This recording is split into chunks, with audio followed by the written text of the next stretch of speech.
Welcome to This Explainer. Today, we're poking the hood on AI image generators. We're talking about heavy hitters like Midjourney, Stable Diffusion, and DALL-E. We're going to explore exactly how they create such breathtaking art. And honestly, it's through a fascinating, almost totally paradoxical process. We literally have to destroy an image into pure static just to rebuild it. It really does sound like magic. But okay, here is the crazy, counterintuitive truth of the matter. To teach an AI how to create, we first had to teach it how to destroy. We aren't just sitting there telling a computer to paint. We're actually teaching it the core physics of static and structure. Here is our blueprint for today's explainer. We'll start with 1, sculpting from pure noise. Then 2, the latent space revolution. 3, the VAE translation bridge. 4, steering with clip prompts. And finally, 5, the unit core sculptor. All right, let's jump right into section 1, sculpting from pure noise. So this foundational concept is actually modeled after thermodynamics. Think about how gas molecules naturally diffuse and spread out in a closed room. To teach an AI what, say, a dog looks like, we actually start with a perfectly clear photo of a dog. Then, in a process called forward diffusion, we systematically destroy that photo by adding random mathematical static, specifically Gaussian noise. We do this over 1,000 tiny incremental steps until the picture is just a total screen of gray static. And the AI? It carefully logs every single step of that destruction. Then comes reverse diffusion.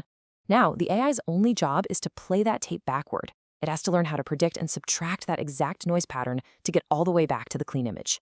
And guys, this is a massive paradigm shift. Older models like GANs, they basically tried to guess the entire image in one single sweaty pass. It was incredibly difficult.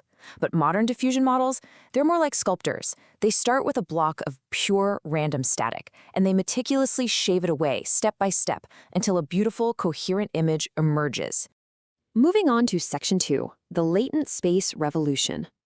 Now think about doing this sculpting math on a standard 512 by 512 image.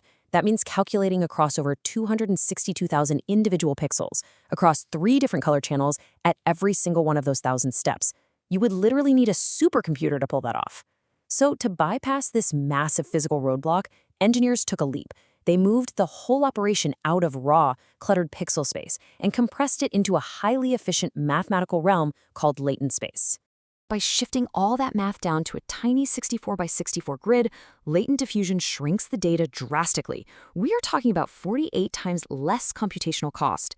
This single stroke of architectural genius is exactly why you can run this high-quality AI right on the consumer laptop sitting in front of you, instead of needing to rent out an industrial server farm. So, okay, we've got the theory down. But how does this actually run in the real world? Stable Diffusion isn't just one giant AI brain. It's actually an engine made up of 3 very distinct components, all chained together and working in perfect harmony under the hood. Which brings us to section 3, VAE translation bridge. Think of the variational autoencoder, or VAE for short, as that translation bridge we just talked about. Its encoder squeezes the raw image down into latent space. Suddenly, all those raw red, green, and blue pixels are just gone. They're replaced by dense, high-level information about shapes and lighting. It completely bypasses the visual clutter. And then, once the AI finishes its sculpting in that compressed space, the VAE's decoder inflates it back out into the crisp, high-fidelity image you actually see on your screen. Let's look at section 4, steering with clip prompts. But here's the catch. While it's in latent space, the AI is amazing at unnoising static. But without guidance, it would just generate a totally random hallucination. It needs a steering wheel. And that is exactly where the clip text encoder comes in. It takes your human prompt, something like a watercolor painting of a panda eating bamboo, and translates it into a mathematical list of numbers, which we call a vector. Because clip was trained on literally billions of images and their captions, its math perfectly aligns your text vector with the actual visual concept of a panda. It acts as this incredible universal translator between human words and computer visuals, linking the word panda to the deep mathematical essence of a panda. And finally, section 5, the UNet core sculptor. Now we need the actual sculptor in the static, the UNet noise predictor. It's a highly specialized neural network literally shaped like a U. At every single step of that denoising loop, the UNet injects your clip text vector through a process called cross-attention. It basically uses your prompt like a magnifying glass, scanning that random static and asking, okay, where in here does it look slightly like a watercolor panda? It finds that pattern, predicts the noise blocking it, and carves that exact noise away. Now, what's really interesting here is that originally, this carving process required an agonizingly slow 1,000 tiny steps. But engineers are clever, right? They developed these mathematical fast tracks called schedulers. You might see names like Euler or DDIM. These schedulers calculate much larger, smarter leaps through the noise. That drops the generation time from minutes down to mere seconds, resolving a total masterpiece in just 20 to 50 steps. So, to quickly recap our explainer today, this seemingly magical technology is really just an incredibly clever assembly line.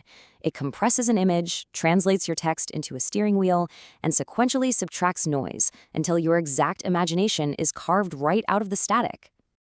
I want to leave you with this final, provocative thought. We have officially mastered carving 2D images out of static on an everyday laptop. But as this engine scales up, we really aren't far off from typing a prompt and watching an AI carve out real-time interactive 3D virtual worlds from pure noise. The canvas of static is absolutely endless, and honestly, we're just learning how to sculpt it.